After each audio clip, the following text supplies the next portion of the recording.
Hello everyone, welcome to another economic question which was asked in the year 2011 in UPSC by UPSC in CSE examination. Okay, so let us try.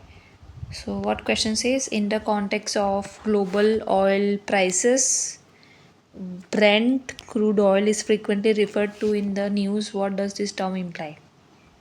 So, first of all, if you're not aware of what this is, then also you might reach to at least two correct options. So let us try by that method first and then I'll explain what is Brent crude oil. So the first option states that it is a major classification of crude oil. Okay. Very generalistic. You can go with that. Correct. We will just mark it correct. Second, it is sourced from the North Sea. Okay. Third, it does not contain sulfur. And asked which are the correct. So tell me, crude oil में कितने components आते हैं? Sulphur है या कोई भी XYZ जो भी आते हैं सब हमें याद हो सकता है. वॉट इफ थोड़ा सा भी सल्फर हो तो present? How can you prove this statement as right? आप कैसे कह सकते हो कि बिल्कुल ही सल्फर नहीं होगा उसमें? This is a very wrong statement. UPSC यहाँ पे टेस्ट कर रहा है कि आप अपना कॉमन सेंस लगाए. सो थर्ड वाला तो ऑप्शन आएगा ही नहीं. 3 को एलिमिनेट करो. 3 गया, फिर भी 2 ऑप्शन बचे. इसमें से 2 में से अभी फर्स्ट वाला तो पता ही है कि बहुत जर्नलिस्टिक है फर्स्ट वाला स्टेटमेंट कि हाँ वो क्रूड ऑयल का क्लासिफिकेशन हो सकता है. और मतलब क्वेश्चन में ही दिया हुआ है कि हाँ कि ये ग्लोबल ऑयल प्राइसेस के कॉन्टेक्स्ट में है ब्रेंट क्रूड ऑयल. उससे हम ये इम्प्लाई कर सकते हैं कि हाँ ये हो सकता है. तो अगर 1 को हम करेक्ट मान रहे हैं तो बी आंसर आएगा और वो सही आंसर है. बी ही आएगा. अभी लेटस अभी आंसर तो हमें पता चल गया. अभी कॉन्सेप्ट समझते हैं. ब्रेंट क्रूड ऑयल क्या है? पहले तो एक तो जैसे ग्लोबल लेवल पे जो क्रूड ऑयल्स होते हैं ना, क्रूड ऑयल उसको क्लासिफाई करते हैं. ठीक है. तो उसके 3 बेंचमार्क्स रखते हैं लोग. सबसे पहला ब्रेंट है. Brent crude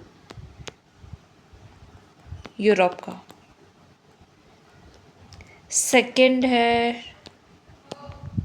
WTI USA. ठीक है. थर्ड वाला दुबई ओमान साइड का है. ठीक है. सो ये जो है एक बेंचमार्क है. एक मेजर क्लासिफिकेशन या बेंचमार्क है क्रूड ऑयल के लिए, ग्लोबल जो होता है ना उसके लिए. तो फर्स्ट वाला राइट हो गया. ठीक है. फिर नेक्स्ट देखते हैं. तो it is source from north sea. तो यस दिस इज़ करेक्ट.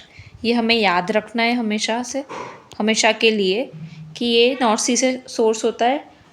ठीक है. और नॉर्थ सी किसके बीच में? तो it is between UK and I guess Norway. हाँ, इन दोनों के बीच में नॉर्थ सी है. तो इसको वहीं से सोर्स किया जाता है. ठीक है.